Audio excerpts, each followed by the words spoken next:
सभी विद्यार्थियों को नमस्कार। अपने इस यूट्यूब चैनल पर आपका स्वागत एवं अभिनंदन। हाँ तो विद्यार्थियों, संस्कृत भाषा में विभिन्न परीक्षाओं में जो कथा होती है वो कर्म रहित होती है। उनको कर्म पूर्वक संयोजित करना होता है, यानी जो वाक्य होते हैं वो ऊपर नीचे होते हैं, उनको सही कर्म में लगाना होता है। तो इस प्रकार का जो प्रश्न होता है वो प्रायः कभी कभी छात्र गलत कर देते हैं, लेकिन उन घटना को किस प्रकार से हम संयोजित कर सकते हैं इसके बारे में आज हम अध्ययन करने जा रहे हैं। तो आज हम एक कथा के माध्यम से कर्म रहित वाक्यों को कर्म सहित या कर्म पूर्वक संयोजित करेंगे। तो शुरू करते विद्यार्थियों आज का वीडियो। हाँ तो विद्यार्थियों, इस कथा में एक धोबी के पास एक गधा होता है और वो गधा जब बिल्कुल कमजोर हो जाता है तो धोबी सोचता है कि इस गधे को शेर की खाल उठाकर और जौ के खेतों में छोड़ दूंगा, तो वहां पर जो खेत के रखवाले हैं वो इस गधे को शेर समझ करके और इसके पास नहीं आएंगे और यह आराम से खा पी करके मोटा ताजा हो जाएगा। तो इस प्रकार से देखिए, गधा है, उसको जब शेर की खाल उड़ा दी जाती है तो वहां पर जो रखवाले होते हैं वो भी डर करके पेड़ पर चढ़ जाते हैं। लेकिन जैसे ही गधा दूसरे गधे की ध्वनि सुन करके और वैसी ही ध्वनि करता है, आवाज करता है, तो जो खेत के रखवाले हैं वो जान जाते हैं कि वास्तव में यह तो गधा है और उसको वो पीट पीट करके अपने खेत से बाहर निकाल देते हैं। तो इस प्रकार से इस कथा को हम संस्कृत वाक्यों के द्वारा संयोजित करेंगे। तो देखते हैं किस प्रकार से कर्म सहित इन वाक्यों को हम संयोजित करते हैं। हाँ तो विद्यार्थियों, अब एक जो कथा दी गई उसको संयोजित करते हैं। तो कथा को संयोजित किस प्रकार से करेंगे। अथ ते क्षेत्रपाल तम गर्भम ज्ञात्वा लघु प्रहारी क्षेत्रात् वही क्षिप्त। इसके बाद खेत के रखवालों ने तम गर्दम यानी जो गधा था उसको गधा जान करके जब जैसे ही उसने ध्वनि की तो उनको पता चल गया कि यह गधा है।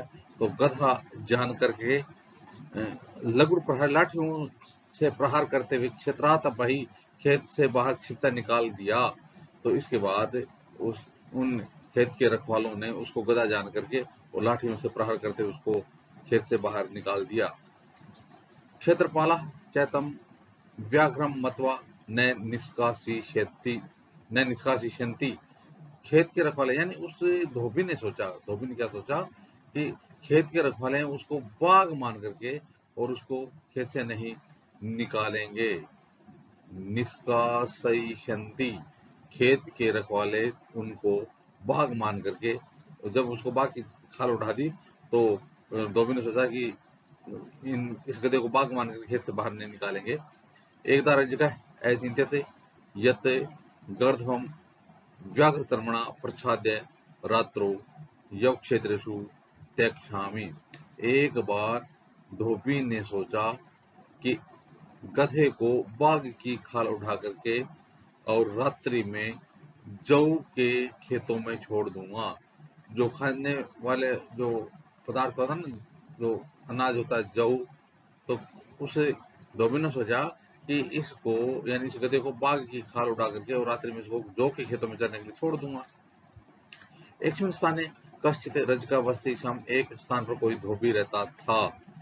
एकदा च कुतश्चित् गर्दभशब्दं श्रुत्वा स्वयमपि तथैव शब्दम् अकरोत्। एक बार कहीं से गधे ने उस दूसरे गधे की ध्वनि सुन करके या आवाज सुन करके वैसा ही शब्द किया, वैसी ध्वनि की। तस्य समीपे एक दुर्बलः गर्दभः आसीत्, उसके पास एक कमजोर गधा था। तो अब कथा को सबसे पहले यदि हम संयोजित करेंगे तो पहले वाक्य यह कौन सा आना चाहिए कि एकस्मिन् स्थाने कश्चित् रज्जुकवस्थितम्, एक स्थान पर कोई धोबी रहता था। पहला वाक्य तो क्या जाएगा, एक स्थान पर कोई एक धोबी रहता था। अब दूसरा वाक्य क्या आ जाएगा, दूसरा वाक्य आएगा तस्य समीपे एक दुर्बलः गर्दभः आसीत्, उसके पास एक कमजोर गधा था। पहले तो एक धोबी रहता था और दूसरा वाक्य जो उसके पास एक कमजोर गधा था। अब उस कमजोर गधे को देख करके सोचा, तो तीसरा वाक्य आ जाएगा कि एकदा रज्जुकः अचिन्त्यत, एक बार धोबी ने सोचा यत् कि गर्दभं व्याघ्रतर्मणा प्रच्छाद्य, कि गधे को बाघ की खाल उठा करके और रात्रि में जौ के खेतों में चरने के लिए छोड़ दूंगा, है ना। तो तीसरा वाक्य उसने सोचा कि इसको मैं बाघ की खाल उठा करके और जौ के खेतों में छोड़ दूंगा। चौथा, क्षेत्रपालकम व्याघ्रमत्वन निष्कासिष्यन्ति, खेत के रखवाले इसको बाघ मान करके और खेत से बाहर नहीं निकालेंगे, है ना। तो पांचवा वाक्य हो जाएगा, एकदा च कुतश्चित् गर्दभः शब्दं श्रुत्वा स्वयमपि तथैव शब्दम् अकरोत्, एक बार गधे ने किसी दूसरे गधे की ध्वनि को सुनकर के वैसी ही ध्वनि की, यानी गधे की आवाज में रेंकना शुरू कर दिया। तो यह पांचवा वाक्य हो जाएगा। पहला तो एक धोबी के पास एक गधा था, दूसरा गधा कमजोर था, तीसरा एक बार धोबी ने सोचा कि बाघ की खाल उठाकर इसको गेहूं के खेत में जाने के लिए छोड़ दूंगा, और चौथा हो जाएगा कि खेत के रखवाले उनको बाघ समझ करके उसको खेत से बाहर नहीं निकालेंगे, और पांचवा हो जाएगा एक बार किसी दूसरे गधे की ध्वनि को सुन करके और गधे ने वैसे ही ध्वनि की, यानी वैसा ही शब्द किया। तो यह हो जाएगा पांचवा। अब छठा, अथ क्षेत्रपालतम गर्दभं ज्ञात्वा लघुप्राय क्षेत्रात् बहिक्षितः, जब उसने गधे की आवाज में रेंकना शुरू किया ना, तब क्या किया कि इसके बाद खेत के रखवालों ने उसको गधा जान करके और लाठियों से प्रहार करते हुए उसे खेत से बाहर निकाल दिया। तो इस प्रकार से ये 6 वाक्य इनका क्रम से संयोजन हो जाएगा। तो इस प्रकार से विद्यार्थियों, आज हमने संस्कृत विषय में कथा संयोजन देखा। आगे आने वाले वीडियो में इसी प्रकार से हम संस्कृत व्याकरण संबंधी देखते रहेंगे। आप भी अपने यूट्यूब चैनल के साथ बने रहिए।